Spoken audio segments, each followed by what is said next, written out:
매일 말씀 10분 강론. 오늘은 대림 2주일 마르코복음 1장 1절에서 8절입니다. 하느님의 아드님 예수 그리스도의 복음의 시작. 이사야 예언자의 글에 보라, 내가 내 앞에 내 사자를 보내니 그가 너의 길을 닦아 놓으리라. 광야에서 외치는 이의 소리, 너희는 주님의 길을 마련하여라. 그분의 길을 곧게 내어라 하고 기록된 대로 세례자 요한이 광야에 나타나 죄의 용서를 위한 회개의 세례를 선포하였다. 그리하여 온 유다 지방 사람들과 예루살렘 주민들이 모두 그에게 나가서 자기 죄를 고백하며 요르단강에서 그에게 세례를 받았다. 요한은 낙타토롯을 입고 허리에 가죽띠를 둘렀으며 메뚜기와 들꿀을 먹고 살았다. 그리고 이렇게 선포하였다. 나보다 더 큰 능력을 지니신 분이 내 뒤에 오신다. 나는 몸을 굽혀 그분의 신발끈을 풀어드릴 자격조차 없다. 나는 너희에게 물로 세례를 주었지만 그분께서는 너희에게 성령으로 세례를 주실 것이다. 주님의 말씀입니다. 그리스도님 참여합니다. 네, 오늘 마르코복음 첫 부분에서 우리가 이제 머물고 있는데, 예수 그리스도께서 이사야 예언자의 글에 보라, 내가 내 앞에 내 사자를 보내니 그가 너의 길을 닦아 놓으리라. 광야에서 외치는 이의 소리, 여기 광야에서 외치는 이의 소리는 세례자 요한을 말하고 있죠. 그리고 내가 내 앞에 내 사자를 보내니도 세례자 요한을 말합니다. 그 세례자 요한이 너의 길을 닦아 놓겠다 하는 거고, 바로 이 광야에서 외치는 이의 소리, 세례자 요한이 너희는 주님의 길을 마련하여라. 그분의 길을 곧게 내어라. 바로 우리들에게 주님의 길을 마련하고 그분의 길을 곧게 내라고 합니다. 여기서 우리가 생각해 볼 점은 광야와 그 다음에 길을 마련하는 거, 주님의 길이죠. 또 그분의 길, 주님의 길을 곧게 낸다고 하는 거, 어떤 의미일까요?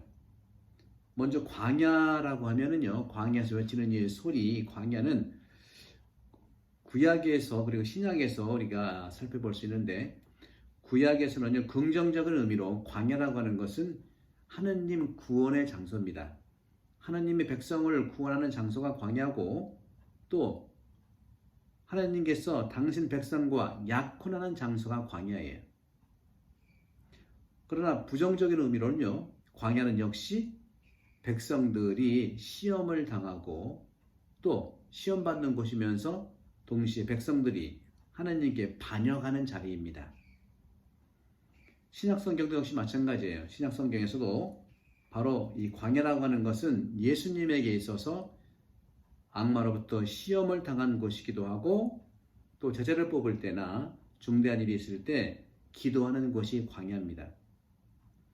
또 군중들에게 몰려 있을 때 군중을 피해서 온 것도 광야고요. 또 한편 백성들을 배불리 먹인 것도 광야입니다. 이렇게 구약 성경과 신약 성경, 다시 말하면 성경에서 광야라고 하는 것은 이런 이중적 의미가 들어가 있어요. 여러분, 오늘날이 광야의 시대에 사는 것 같지 않습니까? 코로나 팬데믹 이 시기가 광야의 의미를 가지고 있는 것 같아요. 한편으로 굉장히 시험이 드는 시기이죠. 또 부정적인 의미에서 유혹받는 시기예요.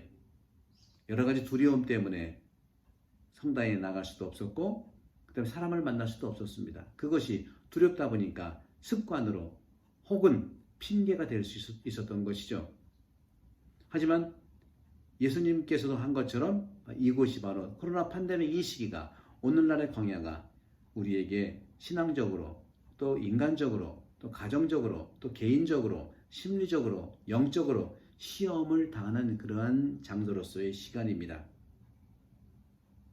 하지만 이런 어려운 점들, 세상의 번뇌로부터 피할 수 있는 그런 시간이기도 하고, 바로 이 시기가 당신 백성을 먹이는 풍요로운 시기가 될 것이면서 동시에 기도하는 시간이 분명히 됩니다.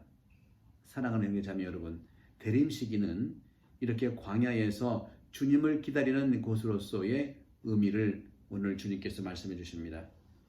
하느님을 만나는 구원의 장소, 기도하는 시간으로서의 장소, 또 어려움을 피하고 준비하는 장소, 또 우리 백성들이 많이 하느님의 만나와 매출하기로 양육되었던 풍요로움의 장소입니다.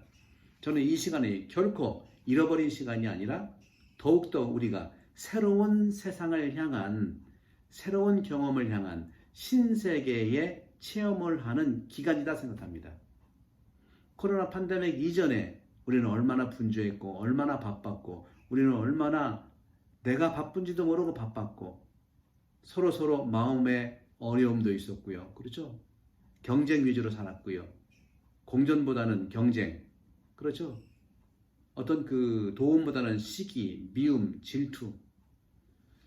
그런 점에서는 이 은혜로운 이 시기를, 오늘 대림 시기를 맞이해서 광야에서의 코로나 바이러스라는 그러한 광야의 삶에서 풍요로운 삶이 되기를 축복하고 강복하면서 오늘 복음 말씀에서 말씀하신 주님의 길을 우리가 준비하십시다.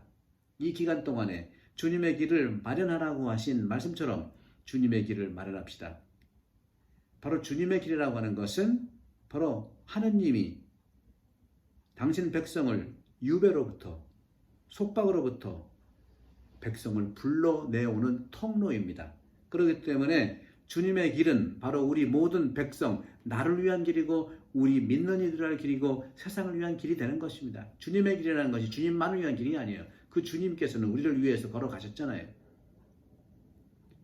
오늘 복음, 신약성경, 특히 마르코 복음에서도 이 길이라는 거, 주님의 길을 마련한다는 거, 주님의 길을 닦는다는 거, 곧게 닦는다는 것은 바로 제자 직분을 가는 길입니다. 그렇기 때문에 우리 그리스도인들은 초기 그리스도인과 똑같이 바로 주님의 길에 속해 있는 자들입니다. 주님의 길을 닦아내면서 그분 길에 속해 있는 자들이죠. 그렇기 때문에 그분의 길을 갖는, 곧게 가는 그 길이 세례자 요한이 선포했던, 세례자 요한이 광야에 나타나 죄의 용서를 위한 회개 세례를 선포했다. 죄의 용서를 위한 회개의 선포죠. 죄의 용서, 이것은 바로 우리가 속박했던, 포로가 되었던 곳에서 해방되는 것이고 석방되는 것이고 벌을 받도록 되어 있다면 벌을 취소했다는 뜻이죠. 용서는 그런 겁니다.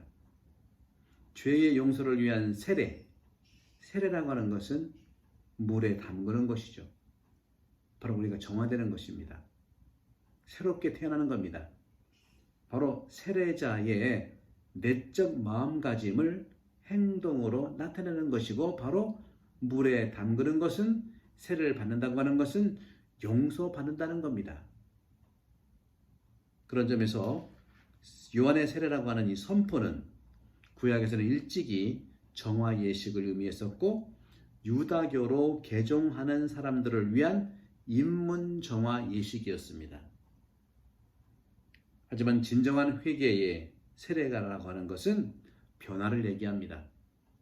마음의 변화를 얘기하는 것이죠. 또 이 근본적으로 회개의 세례에서 회개라고 하는 것은 내가 지은, 나 자신의 오늘 복음에서도 자기 죄를 고백하며 요르단강에서 그에게 세례받았다고 했잖아요. 자기 죄를 부끄러워해야 되고 자기 죄에 대해서 미안해야 되고 자기 죄에 대해서 창피하게 생각을 해야 된다는 것이죠.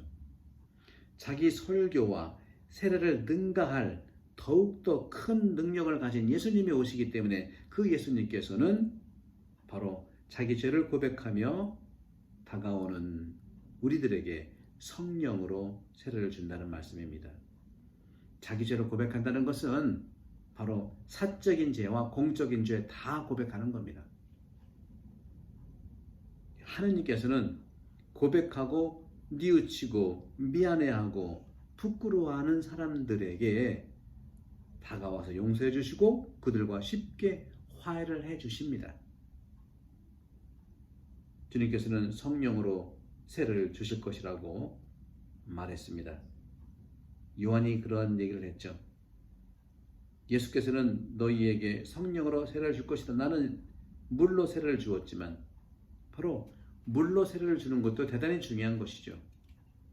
하지만 성령으로 세례를 준다고 하는 것은 바로 하느님께서 물로 그들을 씻고 그들 안에 새로운 영을 넣어주심을 얘기해요. 백성을 새롭게 하실 거라는 것이죠. 그래서 우리가 지난 11월 7일 날 37명 세례를 받았는데 물로 세례를 받고 기름 부음을 받잖아요. 새로운 영을 받는 것입니다. 사랑하는 형제자매 여러분, 대림 시기는 성탄을 준비하는 거이며 동시에 두 번째 재림, 예수님을 준비하는 것입니다. 근본적으로 새로운 시야를, 새로운 성령으로 인해서 세례를 주었고 새롭게 태어나는 것을 얘기하는 것이죠. 따라서 고해성사야말로 새롭게 태어나는 정화를 위한 성사의 자기 정화의 삶을 얘기하는 것이죠.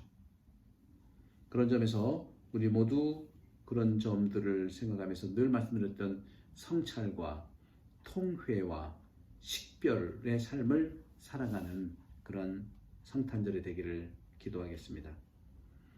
그리고 고해성사를 보는 것, 그리고 세례를 받아서 새롭게 되는 것, 다 똑같은 목표가 있는 것은 새로운 사람이 되는 것이죠. 새로운 탄생을 얘기합니다. 그리스도교는 새로움의 종교입니다. 늘 새로워지기를, 새로운 시선, 새로운 시야, 새로운 영혼, 새로운 어떤 의견들, 그런 것들을 저는 여러분과 함께 이 성탄을 준비하면 좋겠습니다. 특별히 우리 이 호주에서 살고 있는 우리 이민자 부모님들과 자녀들 사이에서 늘 새로워질 것을 저도 기도하겠습니다.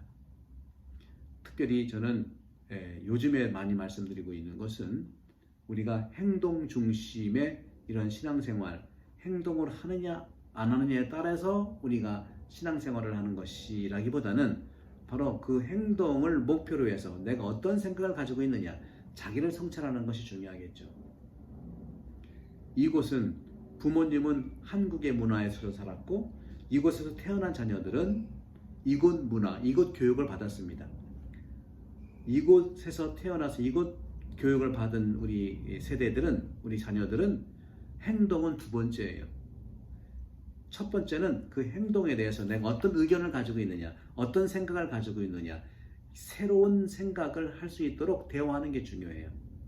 그런데 우리 한국 부모님들은 그러한 경험이 많기 때문에 그런 생각과 그런 의견 나눔보다는 분명히 목표가 저기 있기 때문에 그것을 행동을 하면 된다는 것이죠. 맞습니다.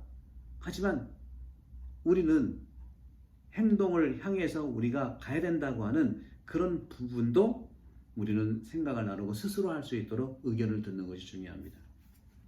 그것이 바로 성찰이에요. 우리 모두가 갈 공동의 목표, 참 장점이지만 우리 여기서 교육받고 자랐던, 여기서 태어나고 여기서 교육받은 우리 자녀들은 한국 사람들의 이런 행동 중심의 신앙생활에서 이제는 자기가 스스로 생각하고 의견을 내므로써 부모님의 삶을 보고 자기가 따라갈 수 있는 시간을 기다려주는 그런 새로운 생각, 새로운 시야, 새로운 시선, 새로운 사고, 그런 그 여유를 갖는, 기다려주는 우리 부모님이 되면 좋겠습니다. 그런 점에서 이곳 호주, 즉 유럽의 문화의 가치는 생각의 문화고 생각의 교육입니다. 아시아의 그런 가치들은 생각도 중요하지만 그 생각을 실천하는 행동을 중요시 여기죠. 두 개 다 좋은 가치입니다. 하지만 궁극적으로는 우리 아시아의 가치가 궁극적으로는 일치와 단결에 있어서 상당히 좋은 장점을 가지고 있지만 이곳에서는 그런 궁극적인 일치와 또 목표를 향해서 내가 지금 어떤 생각을 하고 있느냐, 어떤 그 의견으로 그걸 가느냐, 좀 시간이 걸리는 문제입니다. 한 가지 예를 들어볼까요? 코로나 팬데믹 시기 마스크를 씁시다. 아시아 사람들, 특히 한국 사람은 다 쓰지만 호주 사람들은 생각을 하잖아요. 왜? 이쪽 교육이 생각하는 교육을 했고 우리는 모범적인 도덕적인 교육을 했기 때문에 그런 차이가 있는 거예요. 틀린 게 아닙니다. 여기서 자란 우리 자녀들 기다려주고 생각을 나누고 부모님은 예를 들어서 자녀들이 성당에 나가면 좋겠다 할 경우에는 나는 너와 함께 성당에 가는 것을 기대한단다. 그걸로 이상으로 그리고 열심히 다니면서 초대하면 좋지만 자녀들이 서로 소통하는 것이 중요하다는 말씀입니다. 그리고는 결국에는 소통을 하기 위해서 그들도 분명한 자기의 어떤 대화 상대가 있고 소통의 사고의 쉐어링이 있다면 나눔이 있다면 언제든지 올 것입니다. 여러분들 오늘 새로워지는 이 세례자 요한의 이러한 가치들을 마음에 새기면서 오늘 여러분과 함께 성탄 선물로서 축복을 드리겠습니다. 성부와 성령 여러분 모두를 감복합니다. 감사합니다.